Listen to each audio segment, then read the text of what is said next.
Yan ang itsura ng anode. Ito yung box pala niya. Yan.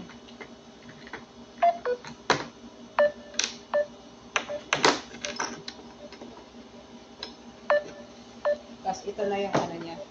Ganito itsura niya. Pag binuksan siya, ipupush lang ito pataas. Ayan. Tapos ganun na.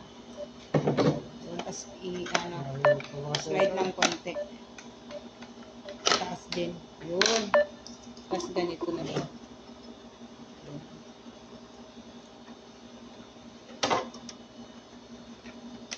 Ito daw yung positive. Saka ito naman yung negative. Negative. Negative, positive. Eh, wala pa po kasing battery, kaya hindi pa po magamit. Nandun pa lang si Madam ng battery. Ayaw? Ayaw? Ganito na sarado. Ano yan? Yan. Ito to. Kabit mo. Ayan na lang. Tapos Ano talaga ang mabubuksan? Tapos thread na lalo. Bakit? Ayaw nga sir. Sobrang Okay, marami na. dos thread na. Ay ka na nga rin pagkabi. Ano itong Pwede ginawa nga, mo? so sungkitin na lang. Dinilog mo na. Wala na sir, lalo na eh. Pinilit mo. Ito ah. Ayan, nakakalas yan. Nakalas ko na yan kanina. Muna. Tapos, Paper side. Kailangan Ito. plus ko.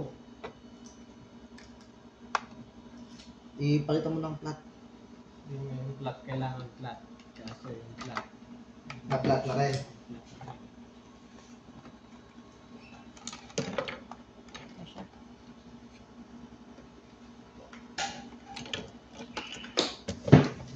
Ngayon lang ako nakaano eh.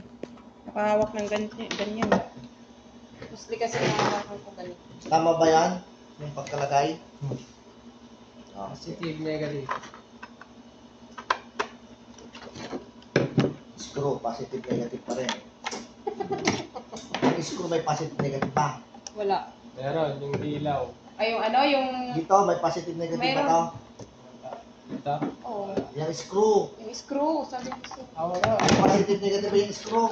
Meron! May... Ano yung hawak mo? Negative o positive yan? Ano talaga sir? Ano yung ginagamit mo? Positive, negative yan? Positive. Flat screw. Negative. Ay, kala ko naman yung mga bala. Pag positive, di ba sir, yung ganito? Oo. Yung plus. O, Pag pag negative, yung minus. Oo. Positive, negative lang tawag kasi nga flat. Flat. Saka ipilip. Kaya na tinatanan, nilalagay lang, pinapangalanan lang, pero Pero, ano naman, kung baga parang common sense lang.